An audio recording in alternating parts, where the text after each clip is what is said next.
চাৰি বেদ ৰামায়ণ স্মৃতি নিৰন্তৰ এই দুই শাস্ত্ৰ জানা ব্ৰাহ্মণ জনৰ চাৰি বেদ 14 শাস্ত্ৰ পুৰাণৰ জ্ঞান জনা সকলক ব্ৰহ্মজ্ঞানী বুলি কৈছে কিন্তু এ ৰাম এক চক্ষু নাথাকিলে কণা বুলি কয় দুই চক্ষু নাথাকিলে অন্ধ সমুদায় এই ভাগৱত ধৰ্মৰ দ্বাৰা চাৰি বেদ 14 শাস্ত্ৰ পুৰাণৰ জ্ঞান যদি এটা নাথাকে সেইসকলক জ্ঞানত কণা বুলি কৈছে আটাইকেইটা নথকা সকলক জ্ঞানত অন্ধ বুলি কৈছে এতিয়া ভাগৱত ধৰ্মই কি কৰে হেন অন্ধ সমূহ ভাগৱত ধৰ্ম ধৰি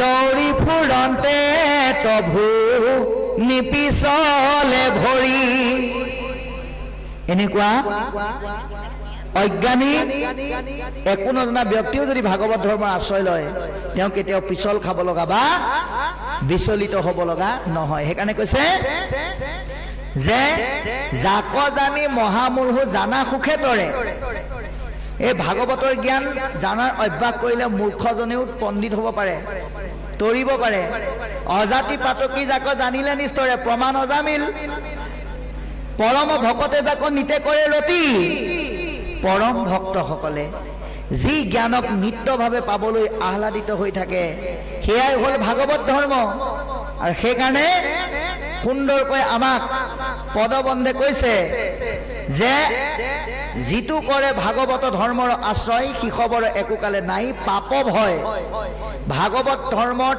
আশ্ৰয় গ্ৰহণ কৰিলে আপুনি বেয়া কি ভাল কি উচিত কি অনুচিত কি ন্যায় কি অন্যায় কি সৎ কি অসৎ কি গোটেইখিনি গম পাব আপুনি যেতিয়া জানিব এইটো কৰিলে বেয়া এইটো কৰিলে ভাল লাহেকৈ আপুনি সেইবিলাক বাদ দিব আৰু তেতিয়াই আপুনি সুন্দৰকৈ সংসাৰত ৰক্ষা পাব পাৰিব সেইকাৰণে কৈছে ভাগৱত ধৰ্মত আশ্ৰয় গ্ৰহণ কৰিলে দুটা বেয়াৰ পৰা আপুনি ৰক্ষা পাব পাৰে 1 নম্বৰ ভয় 2 নম্বৰ পাপ গতিকে সুন্দৰকৈ কৈছে যে কৰ্ম নকৰিলেতো আপুনি মিলে ফল উপজে আপুনি দেখা ভকতিৰ বল গতিকে আমি সদায় ভক্তিযুক্তভাৱে নিস্বাৰ্থভাৱে ভকত ভগৱন্তৰ কৰ্মহে কৰিব লাগে কৰ্ম কৰি আমি কেতিয়াও ফল আশা কৰিব নালাগে 7 দিন ভাগৱতত অংশগ্ৰহণ কৰিয়াৰ পিছত আমাৰ জীৱনলৈ আমূল পৰিৱৰ্তন আহক আমাৰ ধনবিধ হওক ঘৰখন জয় জয় ময় হওক সেই আশা আমি কেতিয়াও কৰিব নালাগে ভগৱন্তই অৰ্জুনক কৈছে হেৰা অৰ্জুন তুমি কৰ্মৰহে অধিকাৰী ফলৰ তুমি কিন্তু অধিকাৰী নহয় তোমাৰ কৰ্মত অধিকাৰ আছে ফলত কিন্তু তোমাৰ অধিকাৰ নাই অৰ্জুনে প্ৰশ্ন কৰিলে এ ৰাম পাৰ্থে ভুলে কিবা কাৰ্যে কৰ্ম কৰি মৰে কৰ্ম কৰি তাৰ যদি ফল ত্যাগ কৰে হেৰা সখী কৰ্ম কৰি যদি মই ফলেই নিবিচাৰো তেলে কাম কৰা কি লাভ আছে তে কৃষ্ণই তেতিয়া কৈছে কৃষ্ণে বুলিল সখী শুনা মহাবল নুখোজন্তে ঈশ্বৰে আপুনি দেন্ত ফল মই জগতৰ ঈশ্বৰ য'ত যেতিয়া যেনেকে যি দিব লাগে সেইমতে মই দিমেই মোৰ পৰা বেলেগে বিচাৰিব নালাগে তেতিয়া ভগৱন্তই বোলে প্ৰমাণ দি দিলে যেন আজি শিশু চাৱাল ভক্ষ নোখোজয় স্নেহে আশী তথাপি মাতৃস্তন দেয় 3 মহীয়া শিশুৱে কিন্তু গাখীৰ খাওঁ বুলি ক'ব নাজানে মাকে শিশু কন্দা সুৰ বুজি যেনেকৈ গাখীৰ দিয়ে ভগৱন্তই ভকতক তেনেকৈ ফল প্ৰদান কৰে সেইকাৰণে কৈছে কৰ্ম কৰা ফল আশা নকৰিবা, আপোনা আপুনি প্ৰাপ্ত কৰিব পাৰিবা। গতিকে আন ধৰ্মে তন্ত্ৰে মন্ত্ৰে সিদ্ধ বহু হয়, ভাগৱত ধৰ্মে নাহি শিষব সংশয়। ভাগৱত ভক্তি ধৰ্মৰ বাহিৰে যিমানবিলাক কৰ্ম আছে সেয়া যদি অকণমান গণ্ডগোল হয়, যুগ যুগান্তৰলৈ আপোনাৰ ধ্বংস হ'ব। বনাশ্ৰম ধৰ্ম যত যাৰ যেন বিধি আছে, তাৰেহে কেৱল অধিকাৰ। হৰি নাম কীৰ্তনত নাহিকে নিয়ম একো, এহি মানে ধৰ্ম মাজে সাৰ। এয়াই হৈছে ধৰ্মৰ মূল তত্ত্ব। সেইকাৰণে কৈছে শুনিও ক ভাগৱত ধৰ্ম আছে যত, কৰিবো বেকত আদি তোমাৰ আগত। গতিকে যিমানবিলাক ভাগৱত ধৰ্মৰ তত্ত্ব আছে সমস্তখিনি তোমাৰ আগত ব্যক্ত কৰিম, তুমি শুনা। এতিয়া উপদেশ, গতিকে পদে কৈছে শুনা সভা সদ পদ কৰিয়া প্ৰবন্ধ। আমাক ইয়াত এই ঈশ্বৰৰ কথা শুনি থকা সকলক সূক্ষ্মভাৱে ভাবিবলৈ কৈছে, আৰু ভাবি ভাগৱতৰ অন্যান্য কথাৰ লগতে এই নৱসিদ্ধ বা নিমিৰ বিষয়বস্তুখিনি শুনিবলৈ যত্ন সহকাৰে সুস্থ চিন্তাৰে শুনিবলৈ আমাক আহ্বান জনাইছে। শুনা সভা সদপদ কৰিয়া প্ৰবন্ধ নৱসিদ্ধ কথা, এইটো একাদশ স্কন্ধ। এই একাদশ স্কন্ধত নিহিত হৈ থকা 9জন সিদ্ধৰ বিষয়বস্তুটো আমাক অতি সূক্ষ্মভাৱে সংবেদনশীলভাৱে ভাবি আমাক শুনিবলৈ কৈছে। কিয়? ঘূৰ কলি যুগে ইহে তৰণ উপায়। কলি যুগত ভাগৱতৰ যোগেদি নাম ৰস লোৱাৰ বাহিৰে তৰণৰ আৰু বিকল্প ব্যৱস্থা নাই। নাহি গতি ভাগৱত শ্ৰৱণ বিনাই। ভাগৱত শ্ৰৱণৰ বাহিৰে কলিত আৰু আমি তৰিবৰ কাৰণে বেলেগ ব্যৱস্থা নাপাওঁ। সেইকাৰণে য'তেই ভাগৱত হয় ততেই আমি শুনিব লাগে। যাব নোৱাৰিলেও ক'ৰবাত মাইক যোগে শুনিলেও, কষ্ট কৰি কাণখন মেলি হ'লেও আমি সেয়া শুনিব লাগে। এয়া পৰম ভাগ্য বুলি কৈছে কলিযুগৰ লোকসকলৰ। গতিকে এই সিদ্ধান্তটোক আমি প্ৰত্যেকেই মান্যতা কৰিব লাগিব। কাৰণ কৈত পৰে নৰতনু তাৰো নাই থিতি, অদ্যপি নুপুজে যম যাতনাৰ ভীতি। আমি এই জীৱটোৱে দেহ এৰি পেলাই কলৈ যাব লগা হয় আমি নাজানো, কিন্তু নাম নোলোৱা জীৱটোৱে যমৰ শাস্তি খাবই লাগিব। আপোনালোকে জানে ষষ্ঠ স্কন্ধ ভাগৱতত নৰক বৰ্ণনাত সুন্দৰকৈ কৈছে, তৃতীয় স্কন্ধত কপিল প্ৰভুৱে কৈছে বোলে নাম নোলোৱা জীৱটোক বোলে যমদূতে টানি টানি নি নৰকৰ শাস্তি দিয়ে ৰজাৰ আদেশত। এতিয়া এটা কথা মনত ৰাখিব, নৰক স্বৰ্গ বৈকুণ্ঠ বুলি কিন্তু বেলেগ জেগা নাই। ভাগৱতে সিদ্ধান্ত দিছে, এৰাম স্বৰ্গ নৰক যিটো দেখা ঐতে দেখা আই, কত সুখী কত দুখতে প্ৰাণ যায়। আপুনি আপোনাৰ এই সংসাৰখনতে আটাইকেইটা আছে। কি কি আছে? সংসাৰতে স্বৰ্গ আছে। কেনেকৈ? আপুনি যেতিয়া কাৰোবাৰ বিষয়ে সুধিব বোলে আমুকৰ অৱস্থা কেনেকুৱা, কি ক'বা? তাৰ জয় জয় মই একে স্বৰ্গ সুখ, ধন টকা পইচা ঐশ্বৰ্য বিভূতি গাড়ী মটৰৰ একদম একোৰে অভাৱ নাই। আৰু দুখ, নৰকৰ দুখ ইয়াতে আছে বোলে। কেনেকৈ? মানুহ তোলে চাবই নোৱাৰি, একদম বিষ্টা মূত্ৰৰে লেটি খাই আছে, কোনো চাওঁতা নাই। এয়াই নৰকৰ দুখ। বৈকুণ্ঠৰ সুখ আজি আপোনালোকৰ এই প্ৰাথমিকৰ নামঘৰত আছে। গতিকে এয়া আমি প্ৰত্যেকেই উপলব্ধি কৰিব লাগিব। সেইকাৰণে সিদ্ধান্ত দিছে, নৰকৰ দুখ আৰু স্বৰ্গৰ ভোগক অতিক্ৰম কৰি বৈকুণ্ঠৰ সুখ আজিৰ দৰে সৎসংগত ল'বৰ কাৰণে চেষ্টা কৰা, নহ'লে যমৰ যাতনা কিন্তু ইয়াতে ভুগিবা। আচন্ত ঈশ্বৰ কৃষ্ণ তাৰ আগতে কৈ গ'ল, পৰম সুহৃদ নিজ আত্মা মহাহৰি। পৰম পুৰুষ ভগৱন্ত আমাৰ আত্মা। গতিকে কি বুলি কৈছে? যাই আদি কালি কৰি আয়ুস নিৰন্তৰ, কৃষ্ণৰ চৰণে লৈও শৰণ সত্ৰৰ। গতিকে আমি সংসাৰত সময়ৰ লগত গতি কৰি গৈ আছো। আজি 2024 চনৰ আজি এই যিটো তাৰিখ, এই তাৰিখটো আমি আৰু জীৱনত কেতিয়াও আমি বিচাৰিলেও নাপাওঁ।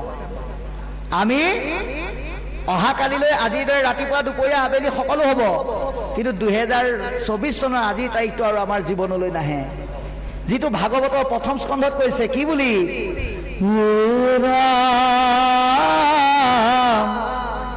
আকাশে সঞ্চৰে ৰবি ৰথ যে নবায়ু সূৰ্যৰ লগতে হৰৈ জগতৰ আয়ু। সূৰ্যৰ পোহৰৰ লগে লগে আমাৰ জীৱনৰ আয়ুস ৰেখা কমি কমি গৈ আছে।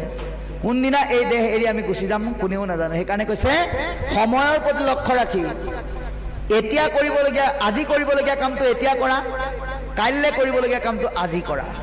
অৰ্থাৎ ঈশ্বৰৰ পক্ষ লোৱা, ভকতৰ সংগ লোৱা। এই কথা এতিয়া আমাক পদে জনাইছে। সত্তৰে বুলি কৈছে, সময় অপচয় নকৰাকে। আচন্ত ঈশ্বৰ কৃষ্ণ হৃদয় কমলে। আমাৰ প্ৰত্যেকৰে হৃদয়ত পৰম পুৰুষ ভগৱন্ত আছে। নেদেখে পামৰ সবে বিষয় বিকলে। বিষয়ৰ বিকলতাত আমি ইমানেই পৰি আছো, আমি ভগৱানক হৃদয়ৰ মাজত দেখা নাপাওঁ। বোলে সদানন্দ প্ৰাথমিক শাখাত থকা ভগৱানটো বৰ বেছি ডাঙৰ ভগৱান নহয়। সেইকাৰণে ক'লে যাম এই বৰদোৱালৈকে বিচাৰি যাওঁ। বোলে নিজৰ ঘৰৰ গুৰুগৃহত থকা ভগৱান, কাইলৈ অনিল দাতি বাপে এই বিষয়ে ক'ব আপোনালোকক।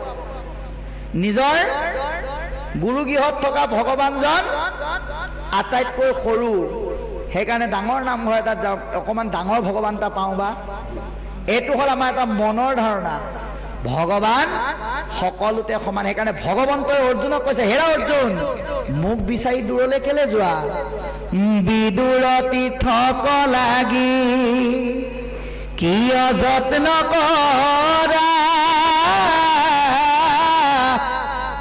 হৃদয়তে আছো মই কিয়নো সুমৰা। দূৰ দূৰণি তীৰ্থলৈ গৈ দেহক কষ্ট দি সময় অপচয় কৰি কেলেই সময়বিলাক অভাৱত নষ্ট কৰিছা?